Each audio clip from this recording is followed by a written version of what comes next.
পৌষ সংক্রান্তি উপলক্ষে শরীয়তপুর জেলার মনোহর বাজারে শুরু হয়েছে ঐতিহ্যবাহী জোর মাছের মেলা। এ নিয়ে বিস্তারিত জানতে যুক্ত হচ্ছেন সহকর্মী সাইফুল ইসলাম আকাশ।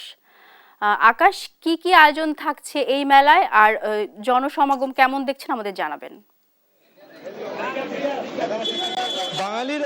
বাঙালির অন্যতম ঐতিহ্য হচ্ছে পৌষ সংক্রান্তি।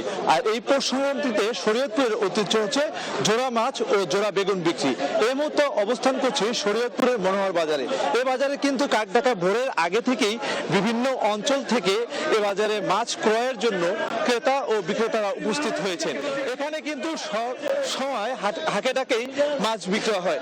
এ বাজারে প্রায় 200 বছর ধরে এই ঐতিহ্য ধরে রেখেছে এখানকার সনাতন ধর্মাবলম্বীরা।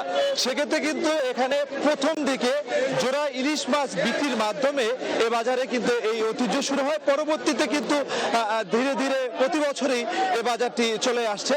এ বাজারে ইলিশ মাছের পাশাপাশি কিন্তু আমরা দেখতে পেয়েছি অন্যান্য যে মাছগুলো, সে মাছগুলোও কিন্তু এ বাজারে উঠেছে, রুই, কাতলা, চিংড়ি এবং অন্যান্য মাছ। সেক্ষেত্রে কিন্তু আমরা দেখেছি বাজারের দাম দর নিয়ে কিন্তু ক্রেতা বিক্রেতাদের একটি বিষয় থেকেই যায়। সেক্ষেত্রে এ বাজারে ইলিশ মাছ 1 কেজি সাইজের যে ইলিশ মাছগুলো, সেগুলো বিক্রয় হচ্ছে 2500 থেকে 2600 টাকা দরে, এবং 800 থেকে 700 গ্রামের যে ইলিশ মাছগুলো, সেগুলো কিন্তু বিক্রয় হচ্ছে 2000 থেকে 2200 টাকা দরে। পাশাপাশি আমরা দেখতে পেয়েছি কিন্তু এখানকার যারা স্থানীয় ক্রেতারা রয়েছে, তারা কিন্তু এই বাজারে এসে অনেকটা আনন্দ ও উৎসবমুখর পরিবেশেই এই বাজারে আসছেন।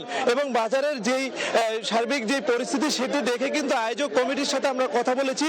তারা আমাদেরকে যেটি জানিয়েছে, এবছর যে পরিমাণ লোক সমাগম হয়েছে, সামনের বছর আরো বেশি লোক সমাগম করার চেষ্টা তারা চালাবেন বলে আমাদের জানিয়েছিল।